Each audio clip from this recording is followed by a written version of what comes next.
Guys, kain tayo dito sa unang or the only standalone restaurant ng Frankie's.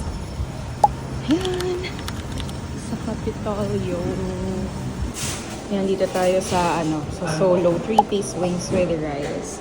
Ayan yung mga flavors. And then, ayan yung fresh.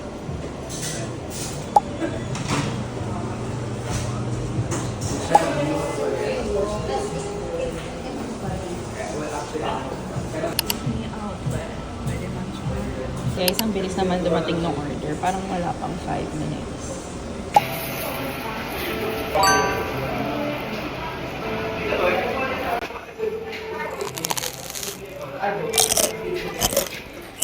Ano pa din? Yan lang dati sila. Yan yung headquarters nila. Ngayon may store na sila. Kakatuwa naman ang Frank.